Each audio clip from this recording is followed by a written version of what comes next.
Assalamualaikum warahmatullahi wabarakatuh. Kami dari kelompok 7, perkenalkan saya Desma Anggun Sparingga dengan NIM B1A1 22038. Saya Silvi Febrina Chandra dengan NIM B1A1 22015. Saya Gita Tri Ramadhani dengan NIM B1A1 22032. Saya Amanda Oktaviadis dengan NIM B1A1 22048. Baiklah, kami di sini akan menjelaskan tentang pemeriksaan persidangan untuk memenuhi tugas hukum acara peradilan tata usaha negara oleh dosen pengampu Ibu Ratna Dewi SHMH.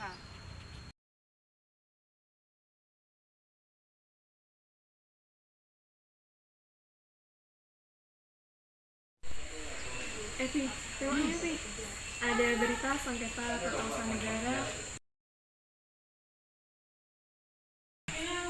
Kira-kira kasus gugatan sengketa tersebut dibawa ke pengadilan mana ya? Kurang tahu sih. Anggun, Gita sini dong. Iya Manda, ada apa? Kamu mau nanya enggak ada sengketa mengenai tata usaha negara? Apa sih judulnya? Diberhentikan dari jabatannya sejumlah Rio gugat putusan Bupati Bungo ke Pengadilan Tata Usaha Negara. Nah, kira-kira gugatan sengketa tersebut di pengadilan mana sih? Jadi, sengketa tata usaha negara itu diajukan ke Peradilan Tata Usaha Negara. Terus bagaimana cara pemeriksaan persidangannya?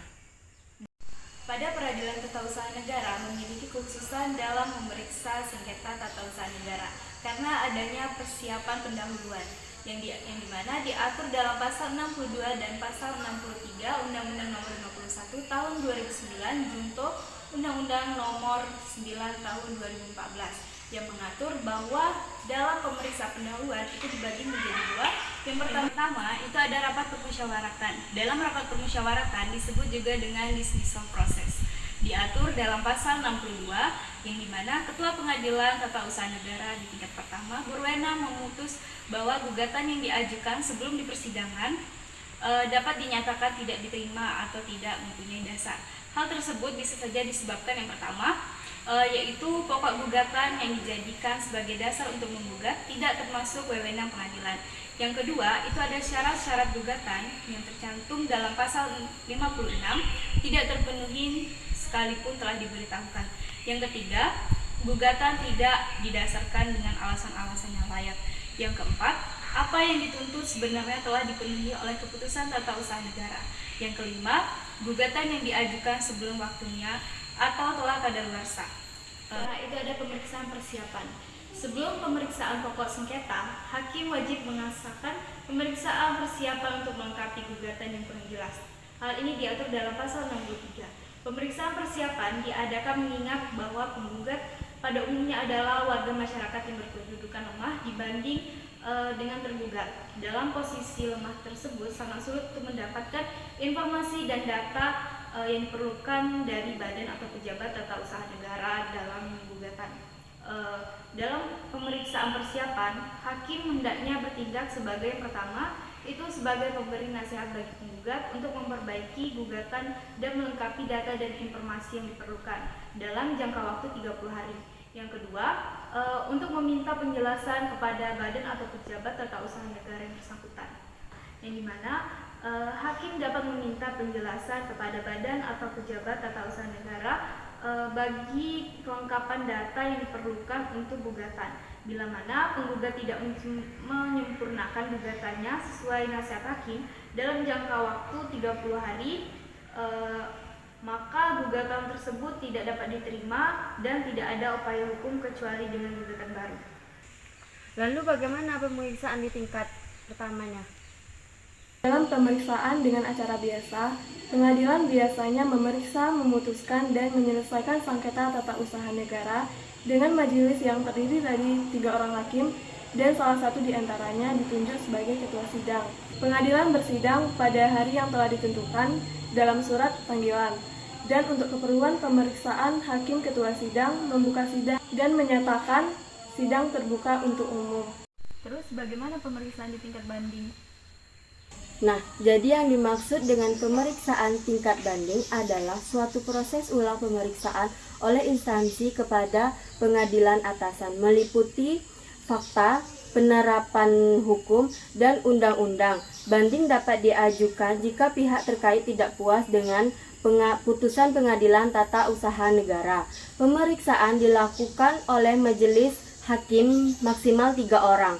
Dan pengadilan tinggi bisa melakukan sidang tambahan jika diperlukan. Setelah selesai, putusan disampaikan kepada pengadilan tata usaha negara dan pihak dalam waktu selama 30 hari. Terus bagaimana kalau pemeriksaan dalam tingkat kasasi dan peninjauan kembali? Nah, kalau pengadilan di tingkat kasasi itu tugasnya adalah menguji atau meneliti putusan pengadilan-pengadilan bawahan terhadap sudah tepat atau tidaknya penerapan hukum yang dilakukan terhadap kasus-kasus yang bersangkutan. Fun fact-nya, setiap pengadilan di tingkat banding itu dapat dimohonkan dalam pengadilan kasasi ke Mahkamah Agung. Untuk pemeriksaan kasasi itu diatur pada pasal 131 ayat 2 yang merujuk pada pasal 55 ayat 1 Undang-Undang nomor 14 tahun 1985 yang sekarang menjadi Undang-Undang nomor 3 tahun 2009 tentang Mahkamah Agung yang menetapkan bahwa pemeriksaan kasasi untuk perkara yang diputus oleh pengadilan di lingkungan pengadilan agama dan pengadilan di lingkungan peradilan tata usaha negara itu yang dilakukan berdasarkan undang-undang. Lalu, pemeriksaan pada tingkat kasasi yang dilakukan oleh Majelis Hakim Agung itu hanyalah tentang penerapan hukumnya saja, tidak menyangkut fakta dari perkara tersebut. Kalau pemeriksaan peninjauan kembali itu diatur pada pasal 132 bahwa terhadap putusan pengadilan yang telah mempunyai kekuatan hukum tetap dapat dijadikan permohonan peninjauan kembali pada Mahkamah Agung. Acara pemeriksaan peninjauan kembali dilakukan menurut ketentuan sebagaimana dimaksud pada pasal 77 ayat 1 Undang-Undang Mahkamah Agung.